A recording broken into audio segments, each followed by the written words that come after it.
Olá meus amigos, como é que vocês estão? O vídeo de hoje vai ser super interessante. É um dos vídeos mais importantes que eu estou a gravar aqui no Brasil, porque vamos falar sobre educação. Como são as escolas públicas no Brasil? Vamos? Oh, Esta é a escola pública de ensino fundamental da cidade de Santa Bárbara, Minas Gerais. Antes de nossa visita à escola, tivemos a oportunidade de conhecer uma sala onde nos foram apresentadas e explicadas as telas digitais utilizadas como quadro negro nas escolas da cidade. aqui você não encontra esse tipo de quadro, por enquanto nunca vi ainda. Sei que existe, ainda não vi, mas os únicos quadros próximos são quadros aqueles bem parecidos, não são digitais, mas que ele leva também o marcador, que é mais fácil de fazer manutenção, né? Só temos ali quadro branco. Mas nas escolas públicas é um pouco diferente. Você tem quadros de madeira, ok? Aquele papelão. Como é que é? É latex? Tem um próprio nome ali. Que eles pintam com uma tinta preta que suporta, por exemplo, o giz. Eles escrevem por cima e pode apagar com um apagador de pano mesmo. Em outras escolas mais precárias, o próprio quadro é é o reboco mesmo, é a própria parede da turma. Então, o que eles fazem? Marcam uma parte ali, aumentam mais a massa de cimento e areia, vão organizar melhor e vão passar a tinta preta por cima. Também é o mesmo processo. Então, poucas escolas têm a condição melhor, poucas escolas, mas escolas públicas como um todo não têm a melhor condição para se inscrever. Quem está no fundo vai ter muita dificuldade para ver, fora os buracos que existem no quadro. Ficamos surpresos ao descobrir que essa tecnologia avançada estava sendo empregada em uma instituição pública, tornando o trabalho dos professores e dos alunos mais eficiente, já que também possuem tablets escolares.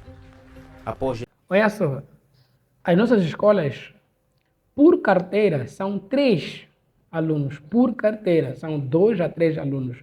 Mas o mais comum são 3 alunos por carteira. E ainda assim vão faltar alunos sem carteiras, vão sentar nos corredores, por exemplo, como vejo nesse vídeo aqui. As escolas privadas, geralmente, é que você tem alunos, tipo uma carteira, um aluno. Em escolas semi-públicas, onde o Estado, a escola não é estatal, mas você enxerga que o próprio Estado consegue bancar algumas coisas. Por exemplo, alguns funcionários são pagos pelo Estado. Então, essas escolas também, algumas delas, elas vão ter um aluno, uma carteira. Algumas delas, ou senão a maioria. Mas uma e outra vai ter aquela coisa de 3 alunos por carteira. Então, em Moçambique, nossas escolas públicas é sempre mais densas, mais cheias do que estou a ver aqui, por exemplo, no Brasil. Nós temos por turma em torno de 100 alunos. É muito normal. Se tiver 90, 80, já é uma turma com poucos alunos. O ideal geralmente são 100 a 120. Ah, mas Cristiano, por quê? Porque tem poucas escolas. O nosso governo não tem tido tanto investimento na educação quanto os outros países. Então, acaba ficando muito aglomerado. Então, fiquem sabendo que isso é um privilégio para vocês, no contexto de que existem países que a educação deles está tão precária que, mesmo aqui em Moçambique, por exemplo, tem alunos que sentam embaixo da mangueira, embaixo das árvores. Aconteceu há pouco tempo que houve uma árvore que caiu por cima dos alunos, porque aquela árvore era a própria turma. Isso dentro do capital de Moçambique, Maputo. Como você imaginava o Brasil na sua cabeça? Antes dele falar alguma coisa, eu já disse para você no vídeo onde eu falo sobre a questão dos moçambicanos ter uma admiração para os brasileiros. Eu falei assim, existe uma imagem que o moçambicano tem sobre o Brasil. Geralmente essa informação chega pela mídia tradicional. Estamos a falar das televisões, ok? Geralmente pelas televisões, pelas novelas, pelos programas de TV. Então, são os programas que nos dão a visão do que é Brasil. Poucos têm a oportunidade de acompanhar jornais pelo YouTube, ouvir conteúdos de opiniões, ouvir pessoas reagindo aos próprios brasileiros.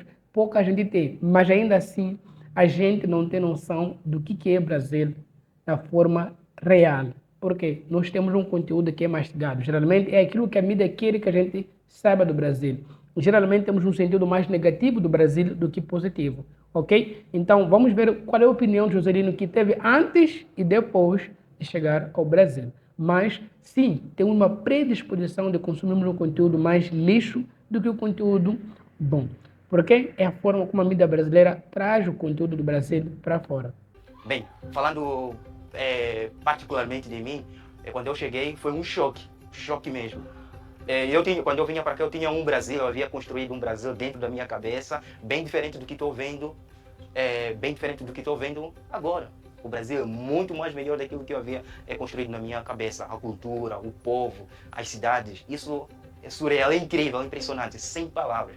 É realmente incrível, incrível. Principalmente a cultura, o povo, os lugares por onde eu fui. Nossa, sem palavras. Eu estou tendo muitas experiências aqui no Brasil. Percebe? A cultura, os povos, cara, a visão que ele tinha é completamente diferente com o que ele está tendo de experiência. Por quê? Nós temos, como eu disse, temos essa visão já toda fantasiada, mas ele, depois de chegar, ele foi ver que é algo mais grande e completamente diferente que ele tem. Então, muitos desses jovens que gravam conteúdo aqui sobre YouTube, no YouTube sobre o Brasil, mesmo eu também, nós temos esse lado não real do Brasil, mas é aquilo que nos trazem. Então, muitas das vezes, vocês podem até rebater, não, mas aquilo, por isso eu digo, no lugar de você ofender, 1000 vezes você falar, olha, na verdade, não é bem assim, aqui é assim, é assim, é assim. Porque você gostando ou não, há uma coisa que nos vende sobre o Brasil.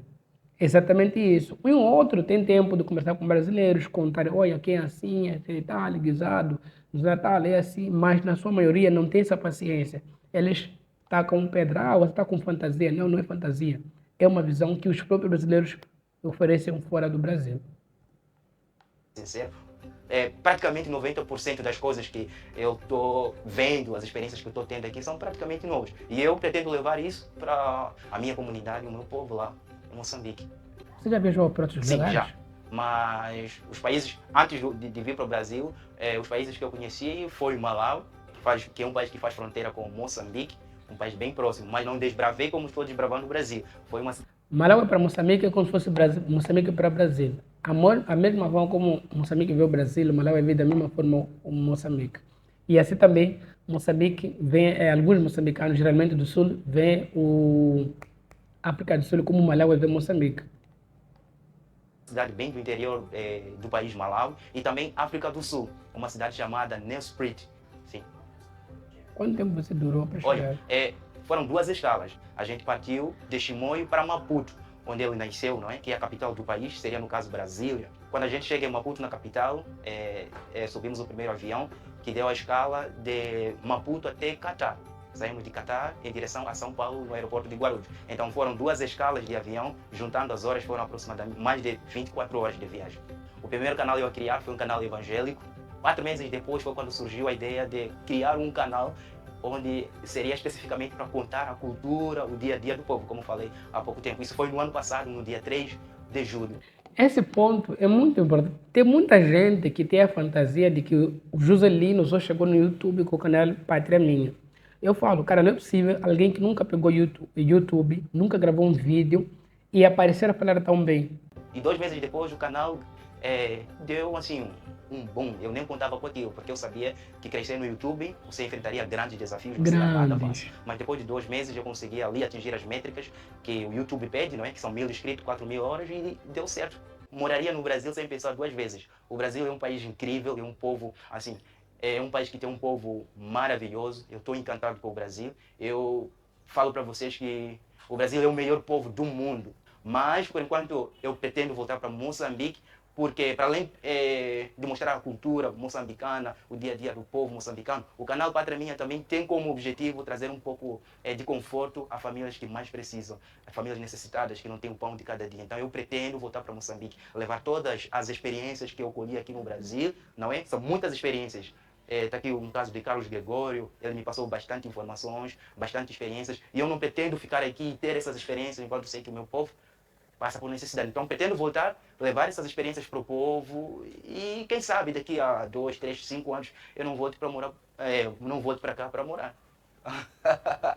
Interessante. Confesso para você que quase todas as comidas eu achei interessante, menos o café. O café achei muito forte. A gente não tem o costume de tomar o café, não. É uma bebida, não é? Esse é um ponto que um dos meus amigos, o Igor, a engrenagem está aí de um dos canais também aqui brasileiro, não entende. Para nós tomar café ainda é estranho. Pouca gente toma café. Eu não, tipo, comecei a tomar café quando comecei a trabalhar numa ONG, por causa da pressão, tipo de trabalho. Eu entro às 8 e só largo às 17 horas, ok? Então é um trabalho que me rouba muito tempo. E geralmente, como eu trabalho com tecnologias, tenho trabalhos que levo para casa. Querendo ou não, às vezes um servidor cai, sai fora do ar, eu tenho que entrar, verificar. Às vezes um código parou de funcionar, eu tenho que ir por ele, verificar o que está acontecendo, verificar o código, corrigir. Então são trabalhos que às vezes você fica até alta hora ativo. Então não tem como não tomar café. Hoje em dia já coloquei café no meu orçamento de casa, não como o que eu gostaria, porque para mim é muito amargo. Eu só tomo café com leite. Sem leite eu não consigo tomar, ok? Pouco café e é tipo na ponta da colher, porque para nós já ainda é estranho tomar café. É muito, mas muito amargo mesmo. Mas há quem toma o dito café expresso.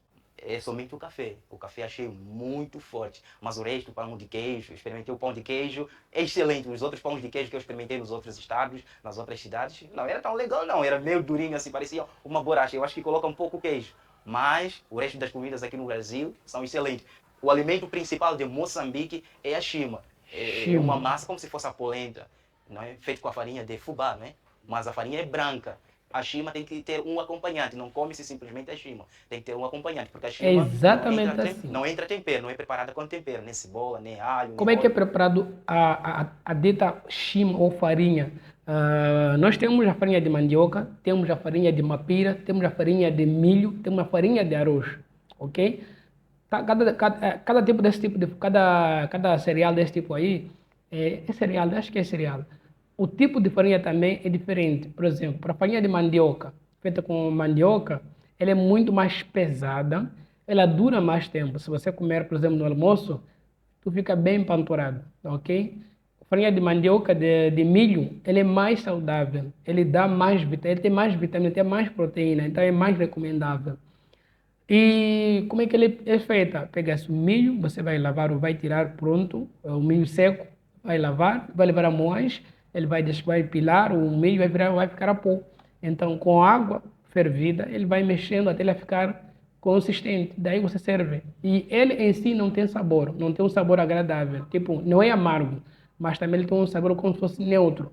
Então, para aquela chima fazer sentido, você tem que ter um acompanhante. Pode ser um caril, por exemplo, um feijão, pode ser carne, pode ser, por exemplo, acompanhado com alguma coisa. Mas para fora das cidades é muito mais difícil. Eles às vezes começou com água e sal, mais nada. Então depende muito da localização. Mas é uma comida típica africana. Em toda a África consome-se a chima. Eu estudei por muitos anos, eu acabei comprando um pouco de lanche, não é? Porque lá não tem merenda. Eu acabei comprando Esse é alguns. um ponto. Na África, nossas escolas não têm lanche. No Brasil existem lanches. Aqui não temos, exceto as escolas privadas, mas também não são todas as escolas. Antigamente já existiam. No tempo de nossos pais, nossos irmãos mais velhos tiveram a oportunidade de ter o que, por exemplo, a soja, o papa, fazer papa, né? Papas de soja, tinham ali um pouco de doce, algumas coisas. Eu estudei na escola privada, de igreja, né? Uma escola católica, lá tínhamos direito, no almoço, um arroz com feijão, um suquinho, uma coisa parecida assim. Mas fora daquele ambiente era outra coisa. Nenhuma escola pública dá lanche a seus alunos. Pior, cobra lanche para dar ao professor. Refrigerantes, algumas bolachas, para juntos ali nos alegrarmos. E lá é o costume, não é? As crianças trabalharem. Sim, Infelizmente, a gente sonha é em muito melhorar comum. melhorar As essa situação, que é crianças bem no interior mesmo. prendem o trabalho já muito cedo, porque as condições da vida, né? Por isso que é muito comum que você vê uma criança na África preferir mais o campo do que escola, preferir mais o trabalho do que escola, porque ele vem que, por exemplo, na escola ele vai levar quantos anos? Quase uns 10, 20 anos para ter um retorno. Possivelmente, se conseguir. Mas, se for ao campo, hoje mesmo ele tem alguma coisa para comer. Então, é muito comum.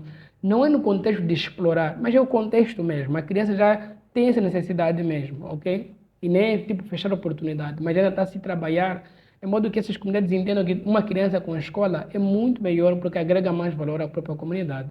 A gente morava, as crianças geralmente acordam de manhã, às vezes vão pastar boi, e aí no final do dia elas vão para a escola. Sim. Aqui, por exemplo, são alguns meninos que eu estava conversando com eles. Eu com 7 anos de idade, eu já estava nas ruas, vendendo nas ruas, para ajudar nas despesas de casa.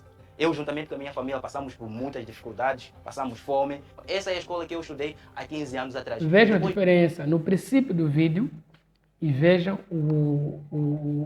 este vídeo aqui, essa parte aqui. O princípio de vídeo que mostra a escola do Brasil e nossas comunidades. A maioria das nossas escolas, mesmo com o recinto fechado, dentro é assim. O céu, aliás, o chão é areia, uma tope. As paredes das salas não estão em condições, já perderam cor. A reabilitação é só quando o governo vai chegar. Quando o presidente vai chegar, todo mundo vai lavar a escola e tudo mais. Não tem janelas, é só o buraquinho, eles chamam de janelas. Não tem portas, na maioria delas. Não tem carteiras, não tem saneamento. As torneiras quais não saem água. É muito, muito, muito precário nossas escolas públicas. Depois de 15 anos atrás, e depois de 15 anos voltando para lá, a escola está na mesma estrutura. Como vocês podem observar, que não tem melhoria nenhuma, é bem básico dos básicos. E aqui são alguns meninos, não é? Limpando o quintal. Elas chegam na escola e antes de entrar na sala de aula, o que elas fazem? Elas varrem o quintal da escola com a vassoura bem simples. Algumas escolas, os próprios alunos querem fazer limpeza. Outras escolas existem, nós chamamos de... como é que é aquele nome? Tem o próprio nome de alguém, não agente de serviço. Tipo, contínuo, chamamos de contínuo. O contínuo é quem faz tudo. É o tio chato, quando é tempo de teste, o professor quer descansar, chama o contínuo, ele controla. É aquele nosso tio que está cansado, não tem nada a fazer. Então chamam ele, pagam-lhe um 2.500, 3.000 meticais como o salário dele. E esse salário, quem paga é o próprio aluno. Por ano, existe uma contribuição de 20 meticais por aluno. Esse dinheiro é levado, deixado no cofre ou na conta bancária da instituição e eles vão pagando esse contínuo mensalmente. Contínuo e guarda. Se vocês verem, alguns estão sem chinelo, sem calçado, isso é muito comum, não é? Nem água, mas tem. Esses são os banheiros e parece que não estão em funcionamento. E depois daí as crianças entram na sala de aula e estudam. Casamento precoce, casamento prematuro. Lá é muito, mas muito comum. Isso. O governo às vezes tem se... porque isso é cultural, não é? Falando dos professores. O governo tem tentado sim fazer, tem muito exercício sendo feito, mas o casamento prematuro ainda é uma realidade. Não é uma coisa de vamos negar, não. Existe isso. Aqui na cidade, quando eu estou aqui na cidade de Nampula, embora que seja grande, é muito comum. Os próprios pais entregam. Eu, antes da minha esposa chegar, porque estava em uma cidade diferente, eu já fui ofertado, mulher, tipo, aí minha filha, para te ajudar a lavar as coisas, ajudar a limpar a casa, cuidar de ti. Então é muito frequente, é muito comum. Então, mas está se trabalhando, mas ainda falta muito a mudarmos. Dos professores, os alunos têm um grande respeito pelos professores. O professor na África é muito valorizado, muito eu falo mesmo. Isso por experiência própria. O professor, sempre falamos, vamos chamar de teu professor, a criança se acua, se organiza, porque sabe que o professor está a vir. Antigamente, no tempo dos nossos pais, o professor, quando iam, por exemplo, um quer trabalhar na cidade ou no campo, os professores preferiam no campo, porque o campo cuida dos professores. Dão frangos, vão dar ali, por exemplo, lanhas, muitas coisas, frutas, cultivam, porque eles produzem muito, então ofertam. Então, ainda existe uma valorização muito grande dos professores por parte dos alunos. Nossa, é muito bem respeitado, muito bem respeitado. Estar do lado do professor, conversar com ele, ouvir... Enfim, pessoal, resumindo, né, o conteúdo aqui, é muito bom. Claro, tem parte do vídeo ali que ele mostra, vai provando alguma coisa, mas a essência já ficou, né? Existe uma grande diferença entre as escolas brasileiras e escolas moçambicanas como um todo. Ainda existe uma fraca apreciação para o ensino moçambicano, ok? Por parte da governação, ele ainda não tem esse desejo de investir na educação. Tem pouco investimento nas infraestruturas como um todo e na própria educação. Então, como podemos ver, existe uma diferença, claro, que o que o Joselino mostrou não é uma realidade para todo o Brasil como é exatamente. Alguns sítios vão mudando um pouco o jeito de ser, próprio quadro digitais também, pelos que eu vi em outros vídeos, pessoas comentando, é que Para o brasileiro, tipo, bom, ele mostrou, mas também não é assim em todo mundo. Mas, de qualquer forma, a educação brasileira está muito à frente. Muita gente em Moçambique que se destaca, geralmente, são autodidatas. Caso contrário, ter a oportunidade de encontrar um docente, um formador que se dedica. Porque também temos professores malucos, pilantras, que estão lá, nem sabem ler, nem sabem escrever, mas estão lá a entortar os alunos, entende? Então, é mais por aí. Então, pessoal, é isso daí. Muito obrigado que acompanhou com a malta. Se você concorda também com o nosso conteúdo, se você quer contribuir mais, deixe nos comentários o seu contributo. Nos vemos no próximo conteúdo. Fui!